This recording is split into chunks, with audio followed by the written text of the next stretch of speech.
आज की यह वीडियो उन अध्यापक साथियों के लिए होने वाली है जो अध्यापक साथी अपने विद्यालय में पढ़ रहे छात्र एवं छात्राओं की छात्रवृत्ति के लिए आवेदन कर रहे हैं और उनके फॉर्म किसी कारण से डिफेक्टेड हो गए हैं। तो उन फॉर्म को किस प्रकार से आप दोबारा से सबमिट कर सकते हैं, तो इसकी जानकारी हम आज की इस वीडियो में आपको देंगे। वीडियो महत्वपूर्ण होने वाली है, इसलिए वीडियो को शुरू से लेकर अंत तक देखें, इसे स्किप ना करें, नहीं तो फिर आप स्टेप को नहीं समझ पाएंगे। तो इसके लिए सबसे पहले आपको अपने किसी एक ब्राउजर में जाना है। इसके बाद आपने NSP पोर्टल पर लॉगिन करना है। NSP पोर्टल पर जैसे आप जाएंगे, यहाँ पे आपके सामने 4 ऑप्शन दिखाई देगी। आप यहाँ देखेंगे इंस्टीट्यूट में जाएंगे, आप इंस्टीट्यूशन में जाएंगे, आप यहाँ पर लॉगिन करेंगे। जैसे ही लॉगिन करेंगे तो आप या तो नोडल ऑफिसर होंगे या फिर INO डीलिंग हैंड होंगे या फिर इंस्टीट्यूट हेड होंगे जो लॉगिन कर सकते हैं, जिनके पास इसकी लॉगिन ID और पासवर्ड होगा। तो चलिए करके देख लेते हैं। पहले इसे लॉगिन कर लेते हैं। उसके बाद एकेडमिक ईयर सेलेक्ट कर दीजिए। उसके बाद जो आपका स्कूल का UDIS कोड है उसे यहाँ पे फिलअप कीजिए, या फिर आपने कोई और यूज़र ID बनाई होगी। तो मोस्ट ऑफ द केस इसमें आपको स्कूल की यूज़र ID ही यूज़र नेम होगा और पासवर्ड आपने यहाँ पर फिलअप कर लेना है। उसके बाद जो यहाँ पर कैप्चा दिया गया है उसे आपने ठीक ठीक करके भर लेना है। तो चलिए हम कैप्चा को भर लेते हैं। कैप्चा को ठीक से भरने के बाद हम इसे लॉगिन कर लेते हैं। लॉगिन करने के बाद इस तरह का ऑप्शन यहाँ पे खुलेगा।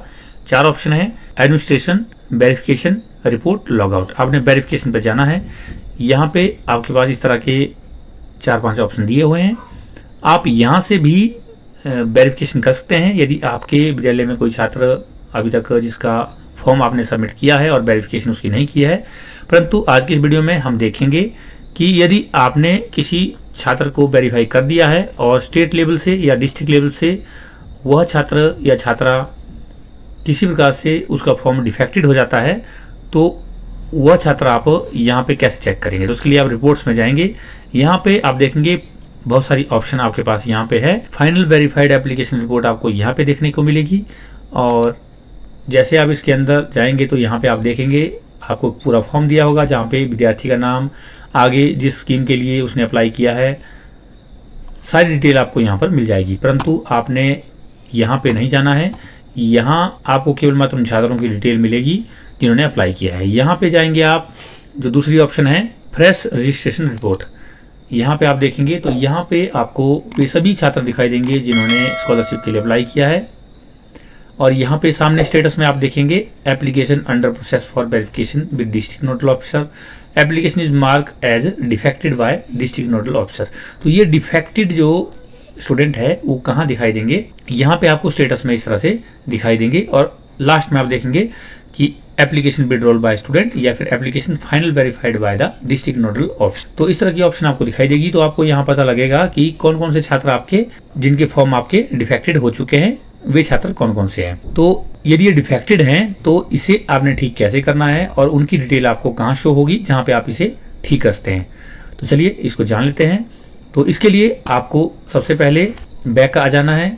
जैसे आप बैक आएंगे आपके सामने 4 ऑप्शन खुलेंगे।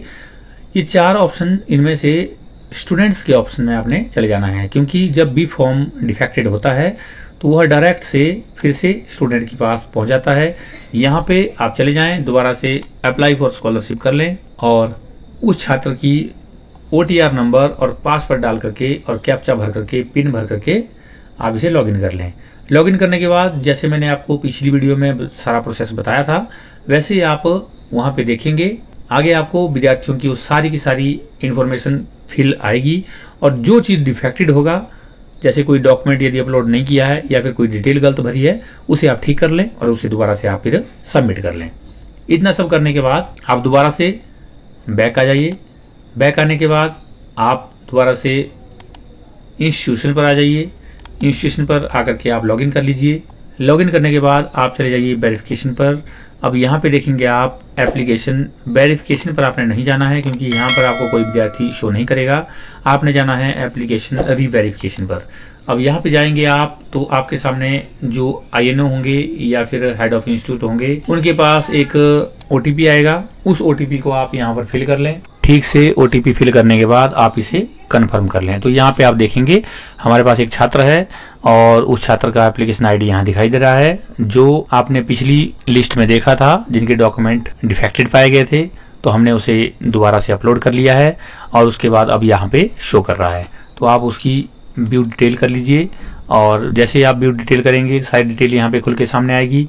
यहाँ पे आप चेक कर लीजिए और दोबारा से आप एक एक करके यहाँ जो आइज़ का निशान बना हुआ है वहाँ पे जाके आप इसे ओपन कर लीजिए, देख लीजिए। उसके बाद जो इसकी एडमिशन फीस इत्यादि की डिटेल है उसे आप ठीक ठीक करके भर लीजिए और उसके बाद आप डॉक्यूमेंट वेरीफाइड कर लीजिए और यहाँ पे चेक बॉक्स पर आप क्लिक कीजिए और इसे वेरीफाई कर लीजिए। जैसे आप वेरीफाई करेंगे तो यहाँ से सारा रिकॉर्ड हट जाएगा और वो रिकॉर्ड जो है सीधे अब डिस्ट्रिक्ट नोडल ऑफिसर के पास वेरिफिकेशन के लिए चला जाएगा। तो इस तरह से यदि आपके कोई विद्यार्थी का कोई डॉक्यूमेंट अपलोड ना होने के कारण या गलत जानकारी भरने के कारण यदि वह डिफेक्टेड होता है तो उसे आप इस तरह से दोबारा से ठीक करके फिर से रीसबमिट कर सकते हैं। उम्मीद है आज की यह वीडियो आपके लिए ज्ञानवर्धक लगी होगी। इसी प्रकार की वीडियो को देखने के लिए आप हमारे चैनल इजी ज्ञान को लाइक शेयर सब्सक्राइब जरूर कीजिए।